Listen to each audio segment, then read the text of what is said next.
Hello everyone, I hope आप सभी बहुत अच्छे होंगे। तो जैसा कि थंबनेल में देखा कि आज मैं बहुत ही इंपॉर्टेंट बात करने वाली हूँ आपके एग्जाम से रिलेटेड। आपके जो एग्जाम्स होने वाले हैं उत्तर प्रदेश में उनसे रिलेटेड बिल्कुल भी नहीं। मैं इस टॉपिक पे बात करने वाली हूँ कि आपने वो फॉर्म डाला है या नहीं डाला है, तो आपको किस एक पर्टिकुलर की तैयारी जरूर कर लेनी चाहिए जिससे आपकी सारी चीजों का मतलब सारी तैयारी हो जाए। जैसा कि मैं आप लोगों को बता दूं कि उत्तर प्रदेश में आपके यूपी पीसीएस जो पीएससी है वो करवाती है, यूपी पीएससी आयोग जो है आपका वो करवाता है, जिसके थ्रू आपके वैकेंसी पीसीएस और उसके बाद आरओ या फिर अदर आपके आते रहते हैं। उसके साथ साथ यूपी ट्रिपल एससी करवाती है। ये कुछ फेमस है जो करवाते हैं, बच्चे इसमें भाग लेते हैं क्योंकि इसमें कुछ ऐसा डिग्री नहीं मांगते हैं। जैसे यूपी ट्रिपल एससी में कुछ पर्टिकुलर पोस्ट के लिए वो डिग्री मांगते हैं, लेकिन बहुत सारे ऐसे पोस्ट होते हैं जिसके लिए ज्यादा कुछ ऐसे मतलब कोई अदर डिग्री नहीं होती। जो आपका ग्रेजुएशन होता है, इंटर हाई स्कूल, वही होता है। तो कुछ ऐसे करके आपके उत्तर प्रदेश में है, और प्रेफर जो बच्चे करते हैं वो या तो आयोग यानी कि यूपी ट्रिपल एससी की तरफ जाते हैं या फिर आपका यूपी पीएससी की तरफ जाते हैं। तो इन दोनों एग्जाम से रिलेटेड कुछ चीजें या फिर अदर एग्जाम से रिलेटेड कुछ चीजें हम आपकी समझ साझा करने वाले हैं और आप लोगों को बताने वाले हैं कि आप तैयारी किस चीज की करें और आपको सिलेक्शन फिर किधर किधर लग सकता है। देखो, जमाना वो है नहीं जब आप तैयारी एक की करो और हाँ ठीक है, अभी वो भी है जमाना कि हाँ आप एक तैयारी करो और आपका एक ही लगे। ये होता है ना कि आप अगर तैयारी करते हैं, जैसे मान लो एग्जांपल कि आप जैसे दरोगा की तैयारी कर रहे हैं, तो वो करते हुए चल रहे हैं 3-4 साल 5 साल पे जब भी आ रही है, अगर आपकी एज है तो आप कर लेते हो, फिर हो जाता है। एक इस तरह की तैयारी होती है। एक ये होता है कि हाँ उस लेवल की तैयारी कर लिए हैं कि हम छोटे छोटे एग्जाम्स डाल सकते हैं। तो चलो हम डायरेक्ट मुद्दे पर आते हैं, इन चीजों को डिस्कस ना करते हो, क्योंकि आई होप मतलब मुझे ये पता है कि आप लोग जानते हैं ये सब चीजें, ठीक है, आप लोग इतने सक्षम नहीं है। तो जैसे आपको पता है कि 12 अक्टूबर आपके थोड़ा सा इधर लाइट का इशू चल रहा है, आपको ब्लर से ऐसे लाइनिंग दिखेगी, उसको इग्नोर करना। लेकिन आप लोगों को मैं बताती हूँ कि जैसा कि 12 अक्टूबर को आपको पीसीएस प्रीलिम्स लगा है, 27 जुलाई को आपको आरओ लगा है, वैसे ही यूपी ट्रिपल एससी के कुछ एग्जाम्स आपके हो चुके हैं, कुछ लगे हैं, और पेट आने का कोई अभी मतलब कुछ अभी खबर नहीं है। तो अब हम आप लोगों को डिटेल में बताते हैं। अगर आप लोगों ने आरओ का फॉर्म भरा है, ठीक है, और देखो आरओ का आपका जुलाई में हो रहा है 27 जुलाई को, ये आपके लिए प्लस पॉइंट भी है। 27 जुलाई को आप तैयारी करो आरओ की, मैं डिटेल में बता दे रहा हूँ, आप अच्छे से सुनना। उसके बाद आप आरओ की तैयारी करने के बाद आपकी इतनी अच्छी तैयारी हो जाएगी कि आप पीसीएस की तैयारी आपकी हो जाएगी और आप आराम से पीसीएस प्रीलिम्स निकाल सकते हो।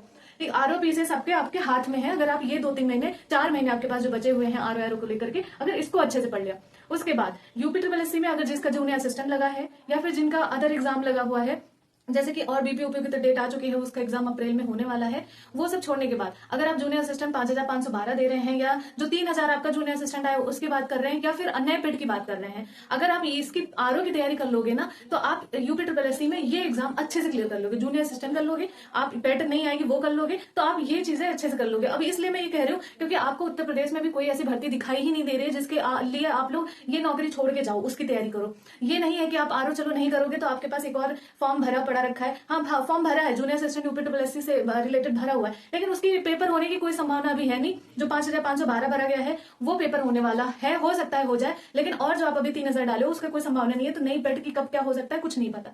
तो जो चीज आपके समझ है आप उसकी तैयारी करो, जिससे ये होगा ना कि आपके एग्जाम्स जो है जो तैयारी कर रहे हो, आप एग्जाम्स की जो तैयारी कर रहे हो ना, इससे आपके अदर एग्जाम्स हो जाएंगे। अब आपके पास कोई ऐसी नौकरी भी तो नहीं है, या तो आप रेलवे वगैरह देख रहे हैं तो उधर चले जाएं, ठीक, या दरोगा भी नहीं आ रही है कि आप उधर मूव ऑन कर लें, जिसमें 27-28 साल होती है एज होती है, तो वो भी कर लो।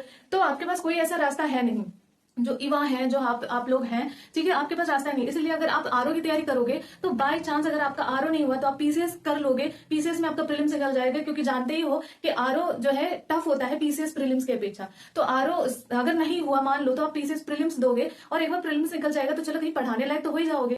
तो अगर मान लो कि कुछ ऊपर नीचे हुआ तो आप पढ़ाने लायक कहीं हो जाओगे। पढ़ाना इन द सेंस की पीसीएस तभी निकलता है जब बच्चा पढ़ने में अच्छा हो, ठीक है, ऐसा कोई पढ़ाता भी नहीं है कि कहीं भी नहीं पढ़ाता। अगर कोई अच्छी जगह मतलब कई एग्जाम्स निकले हों, कोई अच्छा एग्जाम निकाला हो, तभी कोई पढ़ाने के लिए आपको अपने प्लेटफॉर्म पे देता है, वरना नहीं देता है, आप सबको ही पता है।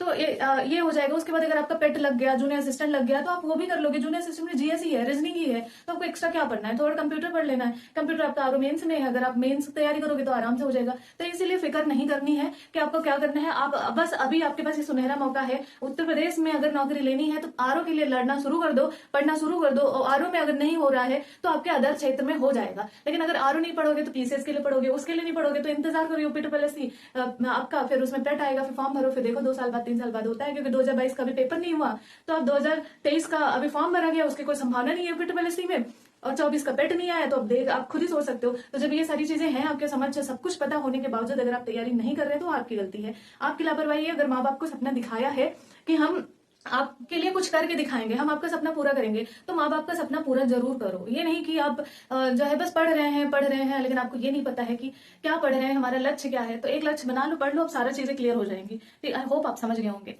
तो चलो हम फिर मिलते हैं, तब तक के लिए जय हिंद।